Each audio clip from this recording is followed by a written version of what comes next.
சின்ன மருமகளில் அடுத்து என்ன நடக்க போகுதுன்னு வாங்க பார்க்கலாம். இங்கே சேது வந்துட்டு தமிழ்கிட்டக்க தனியாக பேசி மன்னிப்பெல்லாம் கேட்டுக்கிட்டு இருக்கிறாரு. தமிழ், இனி மன்னிச்சிரு, உனக்கு போய் நான் இவ்வளோ நாள் தண்டனை கொடுத்துட்டேனே, நீ எவ்வளோ தூரம் என்கிட்ட பேசலான்னு வந்திருக்கா. அப்போல்லாம் நான் உன்னைய மூஞ்சில் அடிக்கிற மாதிரி கடுமையான வார்த்தையெல்லாம் பேசியிருக்கேன்,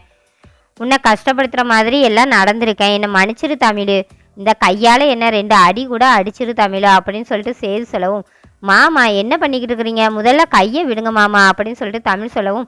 இல்லை தமிழ், எனக்கு எவ்வளோ கஷ்டமாக இருக்குது தெரியுமா, நீ இவ்வளோ நாளாக தப்பே பண்ணலை, ஆனால் தப்பு பண்ணாமல் அந்த கொட்டகையில் நீ போய் தங்கி இருந்திருக்க பாரு, மழை வெயில்னு பார்க்காம வயிற்றில் நம்ம பிள்ளையும் வச்சுக்கிட்டு இப்படி தங்கி இருந்திருக்கே தமிழ், எனக்கு இப்போ எல்லாம் நினைக்கும் போது மனசு எவ்வளோ குற்ற உணர்ச்சியில் தவிக்குது தெரியுமா அப்படின்னு சொல்லிட்டு சொல்லவும், பரவாயில்ல மாமா, நானே அப்படி தான் நினச்சிக்கிட்டு இருந்தேன், நான் போலீஸ்க்கு ஃபோன் பண்ணி தான் போலீஸுங்க வந்தாங்க, மாமாவெல்லாம் அரெஸ்ட் பண்ணாங்க, மாமா கைது பண்ணுறதுக்கு காரணம் நான் தான் நினச்சி எவ்வளோ நாள் குற்ற உணர்ச்சியில் இருந்திருக்கேன்னு தெரியுமா, இப்போ தான் அந்த குற்ற உணர்ச்சி எல்லாம் இல்லாமல் மனசு ரொம்ப நிம்மதியாக இருக்கு மாமா, நீங்கள் என்னை மன்னிச்சு ஏற்றுக்கிட்டீங்க பாருங்கள், அதுவே எனக்கு ரொம்ப சந்தோஷம்தான் மாமா. உங்களுக்கு ஞாபகம் இருக்கா, நம்ம கொடைக்கால் போயிருந்தோம்ல, அப்போ கூட நீங்கள் காட்டுக்குள்ளே சிக்கிக்கிட்டீங்களே, நம்ம கூட குழியில் விழுந்தோம் பாருங்க, அப்போது ஒரு எரி நட்சத்திரம் போச்சில், நான் கூட சாமி கும்பிடும்போது நீங்கள் கேட்டீங்க பாருங்கள், என்ன சாமி கும்பிட்றேன்னு, இந்த வீட்டில் இருக்கிறவங்க எல்லாம் என்னை மன்னிச்சு மறுபடியும் இந்த வீட்டுக்குள்ளே என்னை ஏற்றுக்கணுன்னு தான் நான் சாமி கும்பிட்டேன். ஆனால் அப்போ நீங்கள் என்ன சொன்னீங்க, அதெல்லாம் இந்த ஜென்மத்தில் நடக்கவே நடக்காதுன்னு சொன்னீங்க, இப்போ பார்த்தீங்களா நான் சொன்னது கரெக்டாக நடந்துருச்சு அப்படின்னு சொல்லிட்டு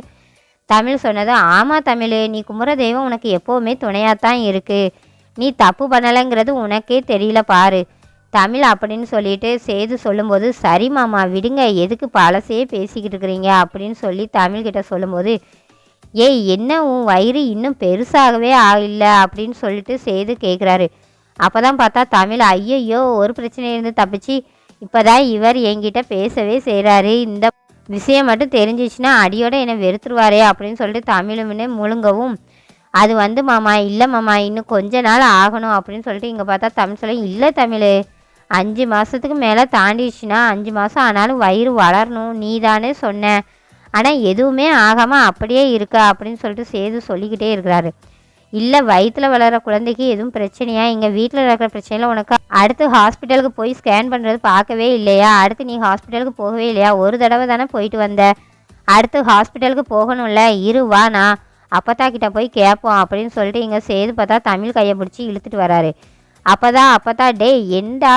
இப்படி அவளை கையை பிடிச்சி இழுத்துட்டு வந்துக்கிட்டு இருக்க அப்படின்னு சொல்லிட்டு அப்பத்தா கேட்கும், அப்பத்தா நீ தானே சொன்ன 5 மாதத்துக்கு மேலே எல்லாம் ஆச்சுன்னா வயிறு பெருசாகும்னு, தமிழுக்கு வயிறு அப்படியே இருக்கு அப்பத்தா, அப்போது வயிற்றில் இருக்கிற குழந்தைக்கு எதுவும் பிரச்சனையா, நம்ம வேணால் நாளைக்கு ஆஸ்பத்திரி போவோமா அப்படின்னு சொல்லிட்டு சேது கேட்கும், அடா ஆமாடா, நம்ம இவளுக்கு ஸ்கேன் பண்ணுறதை பார்க்குறதே விட்டுட்டோம், அன்றைக்கி ஒரு தடவை போனதோட சரி, 2 மாதம் இடையில ஆக போகுது, இன்னும் இவளுக்கு ஆஸ்பத்திரிக்கு போய் அடுத்த ஸ்கேன் பார்க்கவே இல்லைடா, வயிறு மேடு தட்டவே இல்லையடா, இன்னும் என்னென்ன பார்க்கணும்னு மோகனா அப்படின்னு சொல்லிட்டு இங்கே அப்பத்தா கூப்பிடவும், என்னங்க அத்தா கூப்பிட்டீங்களா அப்படின்னு சொல்லிட்டு மோகனா கேட்டுக்கிட்டே இருக்கிறாங்க. மோகனா தமிழுக்கு அடுத்து எப்போ செக்கப்புக்கு வர சொன்னாங்க டாக்டர் அப்படின்னு சொல்லி அப்பத்தா கேட்கும், அது வந்து அப்படின்னு சொல்லிட்டு மோகனா திரு முழிக்கவும், என்ன மோகனா கேட்டுக்கிட்டே இருக்கேன் திரு முழிச்சிக்கிட்டு இருக்க, என்ன எப்போ வர சொன்னாங்க மறந்துட்டியா, அந்த ரிப்போர்ட்டில் எழுதியிருப்பாங்கள்ல அடுத்து வர தேதியை, அப்போ அந்த ரிப்போர்ட்டை எடுத்துகிட்டு வா, அடுத்து ஸ்கேனுக்கு தமிழை கூட்டிகிட்டு போகணும்ல, ஒரு தடவை தான் ஸ்கேனுக்கு போயிருக்கோம், அடுத்து 5ஆவது மாதம் ஸ்கேனுக்கு நீ போகணும்ல, நாளைக்கு என்ன ஏதுன்னு டாக்டர் சன்னாசியை சொல்லி அப்பாயின்மெண்ட் வாங்க சொல்லு, நாளைக்கு தமிழை கூட்டிகிட்டு ஆஸ்பத்திரிக்கு போங்கன்னு அப்போ தான் சொல்லவும், சேது சின்னம்மா நாளைக்கு நானும் உங்களோட வரேன் தமிழ், நீங்கள் நானும் 3 பேரும் ஆஸ்பத்திரிக்கு போயிட்டு வந்துடுவோம் அப்படின்னு சொல்லிட்டு சேது சொல்லும்போது இங்கே மோகனா பார்த்தா திரு முடிச்சுட்டு, எதுக்கு சேது நானும் தமிழும் மட்டுமே போயிட்டு வந்துடுவோமே அப்படின்னு சொல்லி மோகனா சொல்லுவோம்,